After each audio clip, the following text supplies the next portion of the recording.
This is Remote Daily, your daily dose of inspiration.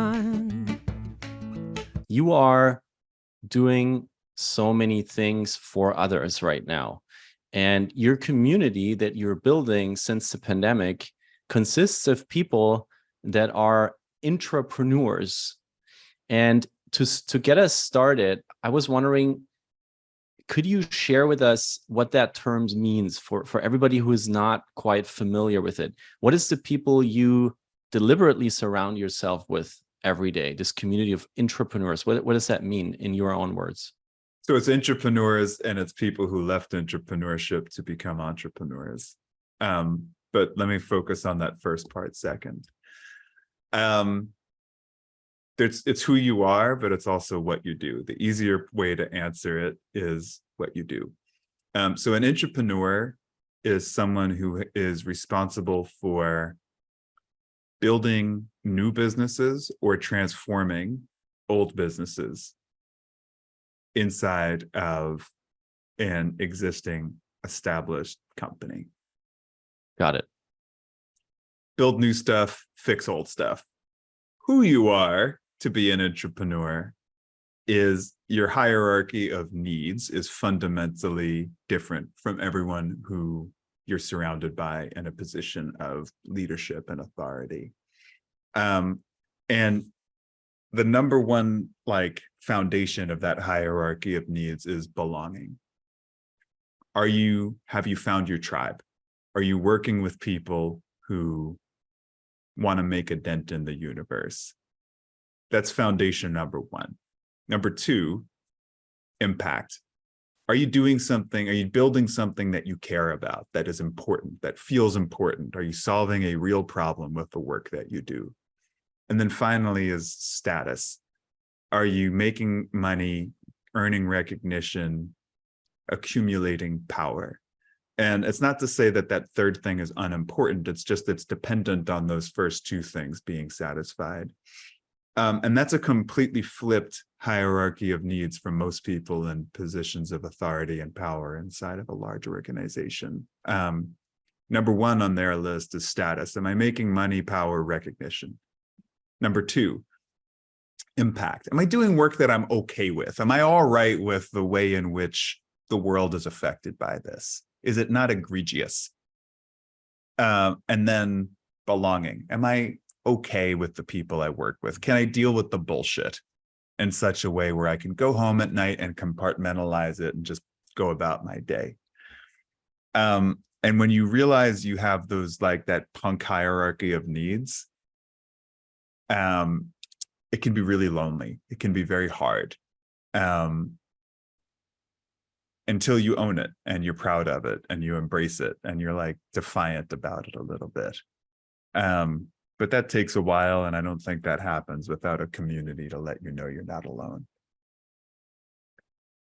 punksandpinstripes.com. The link is in the chat. It's such a fascinating description you just gave, Greg. And I love interviewing you because you are a great listener and a great asker.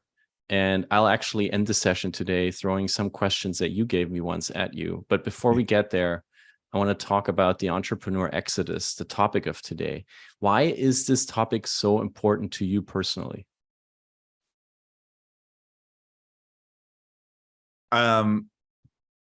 Leaving my job as the director of innovation at Bloomberg was the hardest decision I ever had to make in my adult life.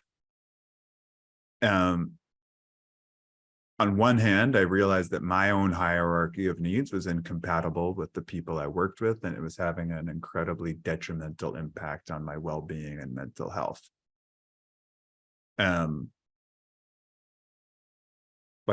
Very detrimental. On the other hand, I was 40 at the time. I'm bombarded by messages that you can't go back to your startup life. Startup people are 23. That's a terrible idea. Look at the cover of Fast Company, 30 under 30, and if you actually look at the data and you ignore the dogma, The most successful startup founders are 45. If you look at the age of the founders with the biggest fundraising rounds of 2023, the average age is 55. Wow. And as someone who was part of that entrepreneur exodus, who left corporate executive leadership to launch a new venture and a new chapter of my career and my life, for that matter, I was a better founder. I was a better entrepreneur at that age. If you look at how old Steve Jobs was when he finally actually started to like launch the iPhone and made his own dent in the universe, he was 46. So I think there's this huge difference between what's celebrated. There's this inconvenient incompatibility, right? The most attractive media demographic is 18 to 35. The most successful founder demographic is 45 and older.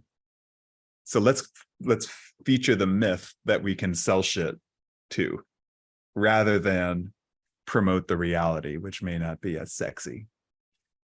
And I think that disinformation causes a lot of pain. It's a lot of pain for people who are corporate executive punks and know they need to leave, but are bombarded by messaging from the media, from the press, from the zeitgeist, which is saying, you can't do that. You're too old for that shit. That in turn manifests into their spouses, their parents, the people they know and trust in their life, saying, hey, wait, you're too old for that shit.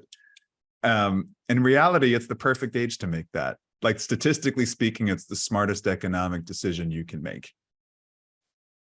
But that mythology is not there. So that's the entrepreneur exodus. And I'm determined to share their stories of why they left. I'm determined to share how their entrepreneurial journey and the playbook that makes an entrepreneur exodus founder. There's a different playbook they have to use than someone who's just a founder. And I think that story and I think that data needs to be better understood. I think it's essential. Why, though, did you decide to dedicate your full-time life to building a community for these folks? They found me before I found them. The highest probability, we initially started focusing on corporate executive punks. That's who the first members of Punks and Pinstripes were. And the highest probability outcome for someone who's a really good transformationist or a really good innovator inside of a large company who makes it into executive leadership, the highest probability outcome is they slam into the wall of obstructionism and they quit or get fired. That's the highest I'm just saying it like it is, right? That's the highest, most likely thing that's going to happen. So then what? And so many of the initial members of Punks and Pinstripes wound up very quickly becoming not entrepreneurs. And there is this like, you know, I gotta leave Punks and Pinstripes. This is crazy. No, like the best, most lucrative, most impactful, most enjoyable, most fulfilling work of their lives then started right afterwards. And I kept seeing that happen. That's exactly what happened in my own life. And I'm like, nobody who makes that decision should feel alone. There's more of us than meets the eye. And if you're not surrounded by a community who you can share your 3 a.m. staring at the ceiling and freaking out moments with, you won't be able to do this, even though you should be able to, even though statistically speaking, you're in a demographic that should be doing exactly what you're doing right now. You will never have the perseverance, the support, the tenacity, the ability to compartmentalize the stress and be like, you know what, this is worth it. Everything was a prologue to this. It's worth it. You will never be able to experience the necessity of having an entrepreneur community unless you do that, unless you have that community. And no one built a community for them. And the people who were part of my community were like, hey, I'm here. I'm not a corporate executive punk anymore. I'm on the other side of that. Can you please make space for me and everyone else like me? And I listened, and I did. Linda writes in the chat, I figured that if we're still breathing, we're not too old. Thank you, Linda. And John is adding a quote from Maslow himself: one can choose to go back towards safety or forward toward growth. Growth must be chosen again and again. Fear must be overcome again and again. And it's amazing that you are helping people, surrounding themselves with others to do so. Now, community building through the pandemic has actually become a full-time job for many people. It has become even an industry. There's new platforms popping up left and right that say, bring your community to us. You can do everything: events, posts, hangouts, one-to-one networking.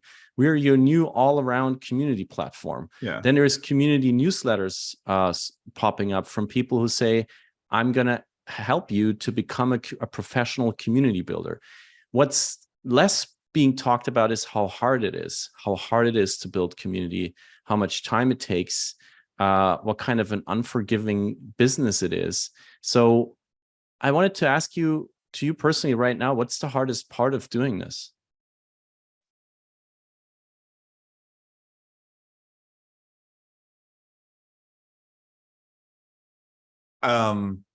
There's a few ways to unpack that. So there's the hard part of just being an entrepreneur and building a business from scratch, which is that getting the recipe is a lot easier than being the cook. You're going to be face to face with your own limitations if you're doing this for real every day, and there's no one to blame. You're going to suffer from an unbelievable level of fuck it, I'll do itism. What I mean by that is anytime something starts to break, you're like, fuck it, I'll do it.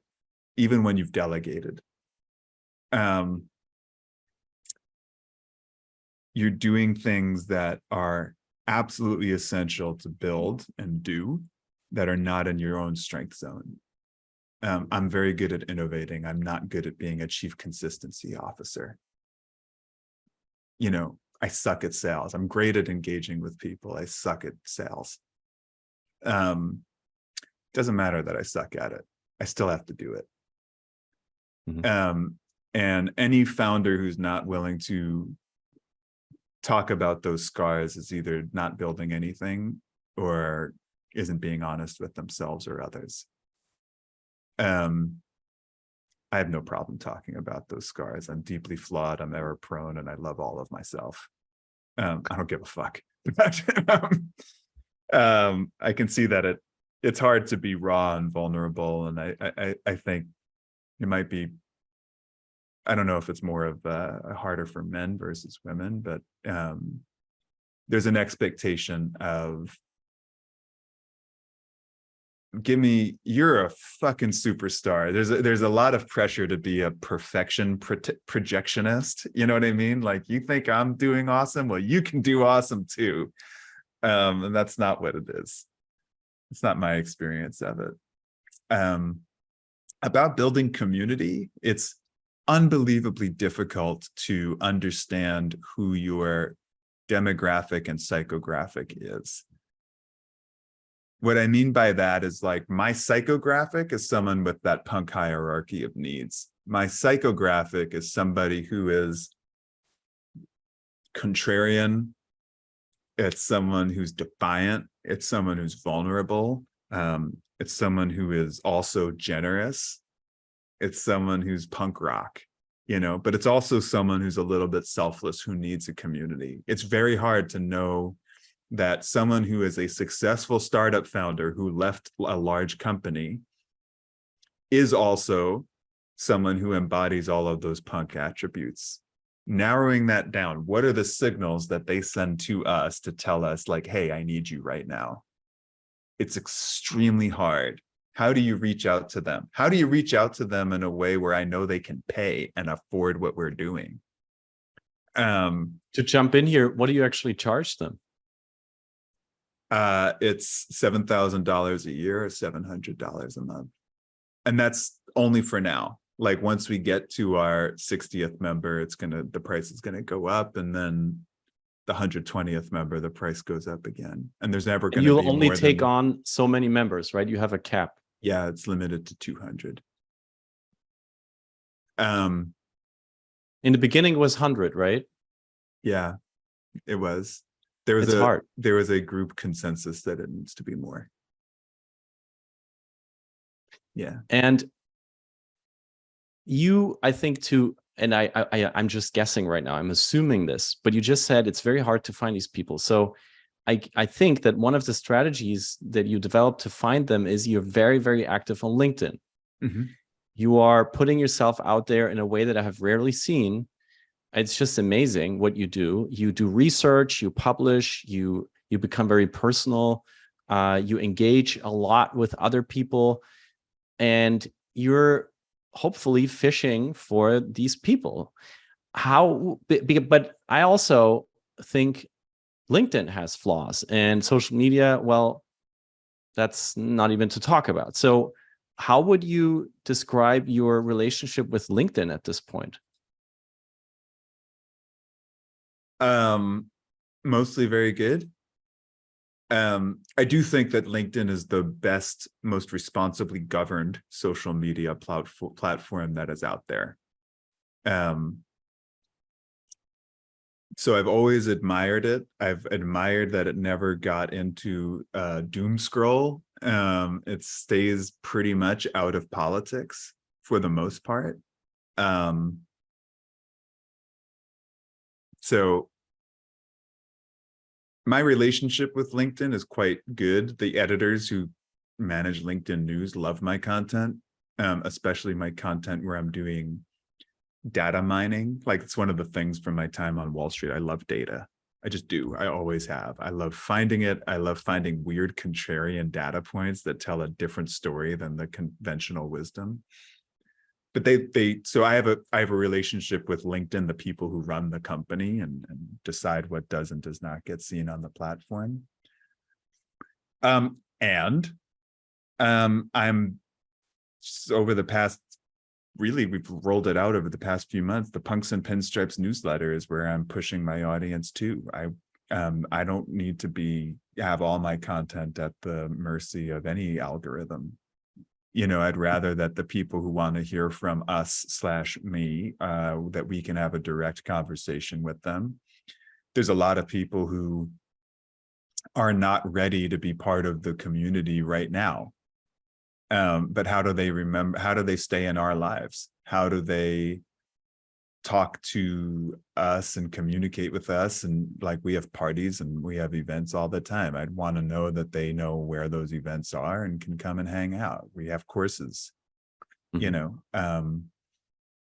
So Rashad just put an interesting question for you out.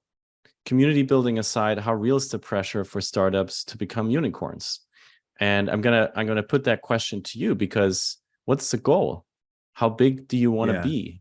Do you use the word scaling when you talk about Punks and Pinstripes at all? I think about that all the time, but we will not ever accept venture capital funding. You may talk to me in 10 years from now. We have no debt. I would rather have something which can be cash flow positive in perpetuity, so that there's 200 members, it's locked, and there's a wait list of 1,000 people waiting for some kind of attrition to happen. You know, for me, knowing that that is a consistent stream of value for those 200 people for the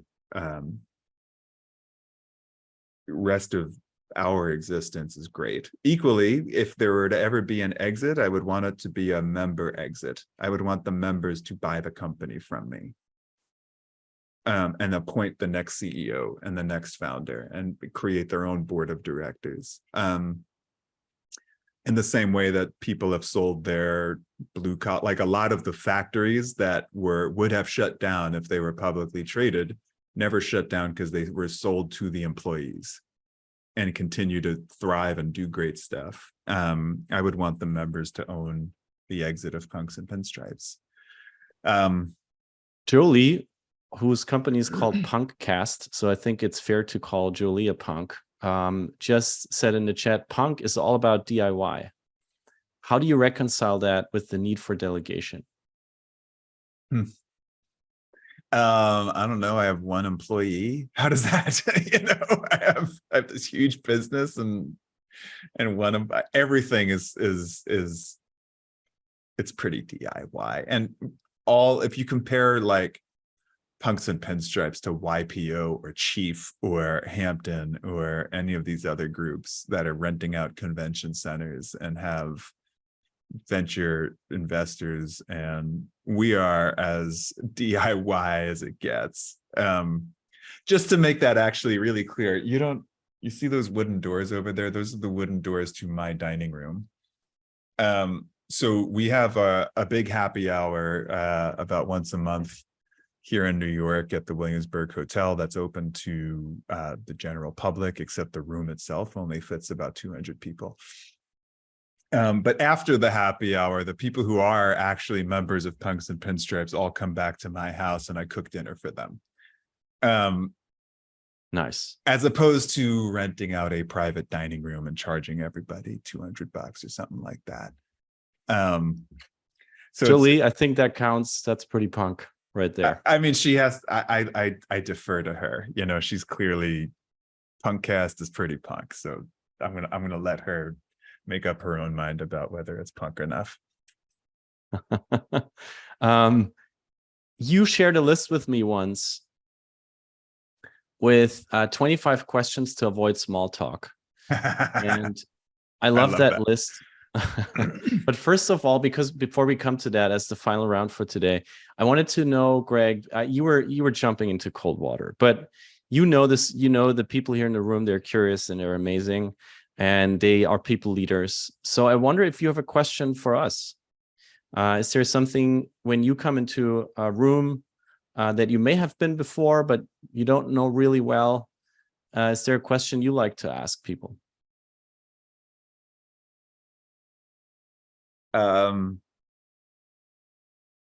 Yeah.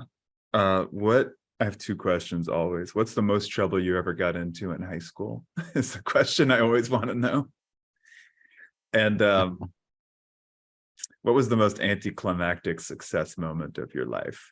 Meaning you got something where everyone's giving you handshakes and high fives, and it's from a status perspective, everyone's like, that must be awesome. And then you're like internally suffering at it. It crushes you a little bit. You realize that society's definition of success for you is not correlated to your own satisfaction and sense of fulfillment. Wow. Okay, I want to start with the first question because I'd love to hear that. What was the most trouble you ever got yourselves into in high school? So we had the moments in front of the whole school that happened. We have people hurting themselves. We have people faking their parents' signatures, people being detained, people that say there's just too many times to even start.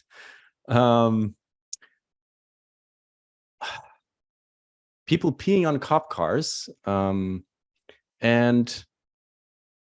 man, the principal's office seems to be a really interesting place that a lot of us spend a lot of time in. So, Greg, you started this wave here of stories. Thank you for asking that. When you scroll through and you see what people do or did, why do you ask that question?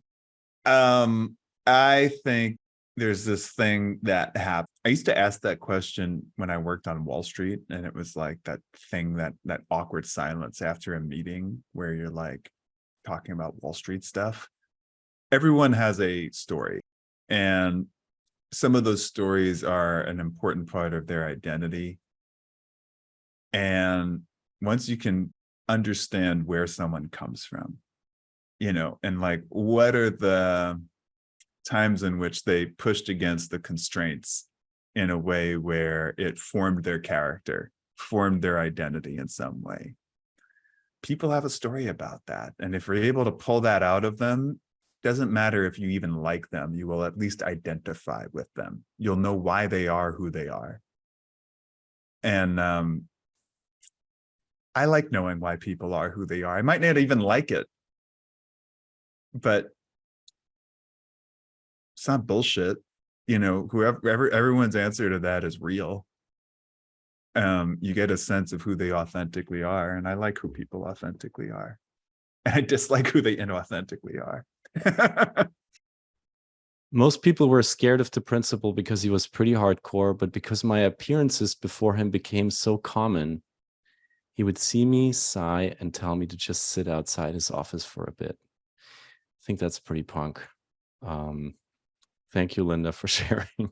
There's so many amazing stories in here. Oh my God. But all of you questioned authority. And this is also what bounds us together here. So yes, I identify with all of you here. And I love that question, Greg. Do you actually mind for your list of questions being shared with the community here? Or is that a list you hold on to you like your dear life? No, okay, we'll share that. No, I have another list, by the way, which is so I feel like business storytelling doesn't happen enough. How you decided to leave your job. When was a meeting where you wish you were wearing a wire? When did you realize that you're someone who you admired or thought of as the apex of power was just a person, a deeply flawed, error-prone person? Okay, I'll pick my favorite. Yeah, go ahead. That I have since asked a few people, always loved the answer. And I think it's one of the first questions you told me about when you started this list. Ready? Go. When was the last time you woke up at 3 a.m. and thought, I'm a fuck up and it's all my fault? Oh, man, I knew you were going to ask me that. Oh, that happens all the time. PG-rated session today, by the way. Yeah.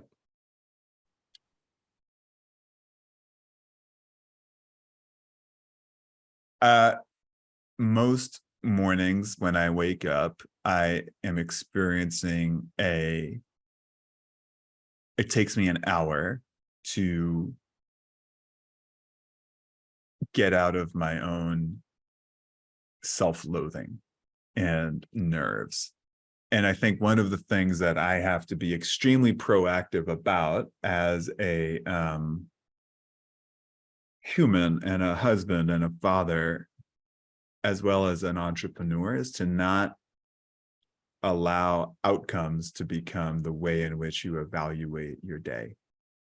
I have to grow this business. I have to run this business. I have to generate sales. I have to make sure that our PR is performing well, that our social media is performing well. Sometimes it doesn't. You know, sometimes the thing that worked one day, when you try it the next day, it doesn't work. And I will wake up most mornings when I do wake up at 3 a.m. it's with like all the shit that didn't go according to plan, all the ways in which I'm worried about money, all the ways in which I question whether my ambition is greater than my aptitude.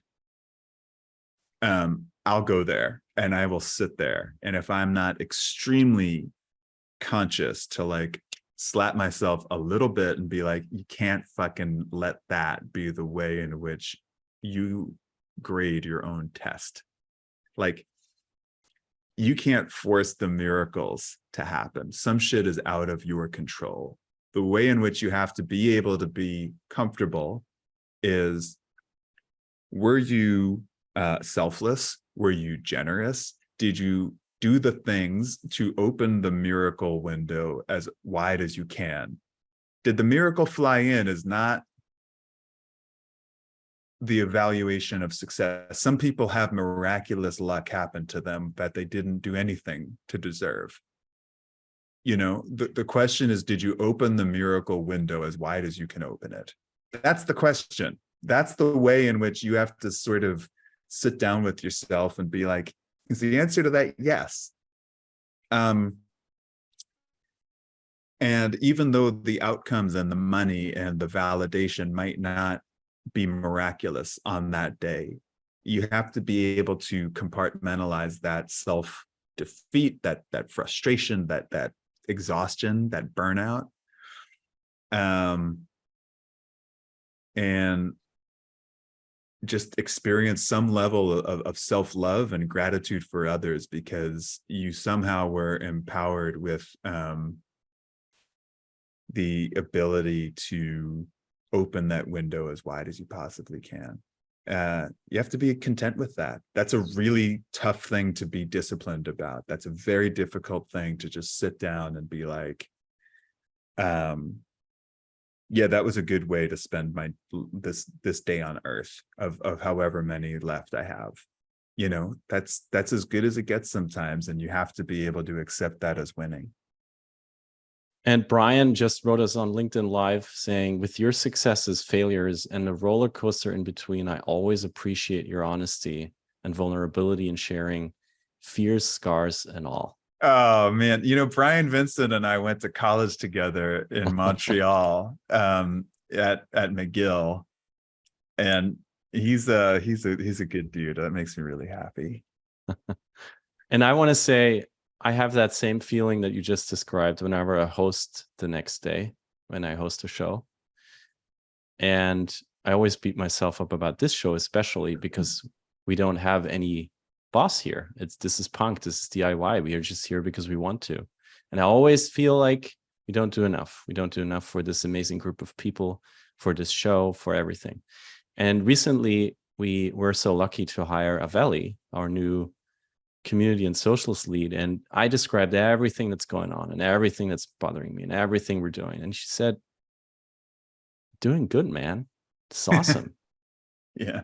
Stop beating yourself up. And that little moment helped me so much. And it came from someone that just joined us and who had a fresh look at everything. And I needed that. And without that team around me, no, I couldn't do this. And I would constantly land in that loop that you just described. So thanks, Aveli, thanks, team, and thank you, Greg, for sharing this here. It's really emotional to listen to you always. And I only have one last question for you before we end the show together. That goes back to business and back to everything you do and you know and you wrote about. It's also your question. It's from this list. What piece of widely accepted business wisdom did you once believe in and now see as total bullshit? That's a great question. Who wrote that question? Oh man. It's an ethos. I don't know if it's like a slogan or something.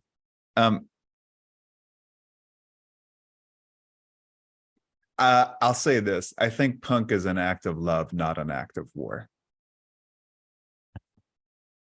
And I've come to believe that very strongly, especially as Punks and Pinstripes has evolved. The people who are willing to say, this organization, this institution, this way of being and doing and living is incompatible with what I need to feel good about the life I'm living, are doing you the biggest favor, because all the sycophants, all the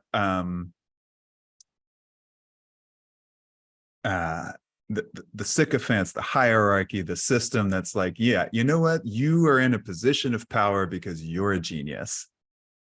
Truth to power is such an act of love. And is there a difference between people who are speaking truth to power just to blow the system up? Absolutely. There's nihilism is a very real thing. Revenge is something that unfortunately our lizard brain starts to crave sometimes. But punk fundamentally is an act of love, not an act of war. And I don't know that I was able to parse that or distinguish between those two things before, but I think being punk, being contrarian, calling bullshit, there's a way to do it in which you're just blowing shit up for the sake of it.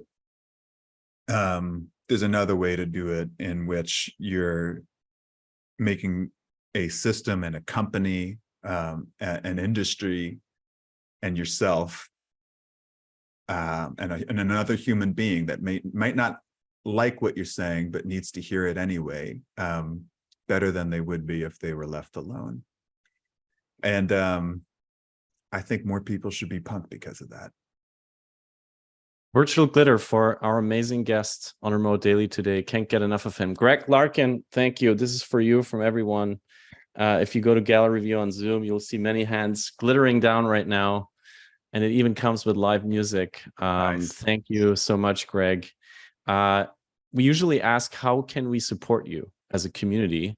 I know that all of us can apply to become part of Punks and Pinstripes. Is there another way to support you, Greg? Yes, you can go to the Punks and Pinstripes newsletter. Please subscribe to it. There are other ways that you can join us on Punks and Pinstripes and be part of our lives. Aside, if you don't want to be a member, there's courses that we put out, and that's how you support us. Punks and Pinstripes. Here's the man who did it all and started it all, Greg Larkin. Thanks to our amazing team, to Britt, to Jade, to Leonardo and Dario, and to our amazing guest, Greg Larkin. Next week, last session of the season. I'm Felix. Bye-bye, everyone. Thanks, everyone. This is great. Bye-bye. This is Remote Daily.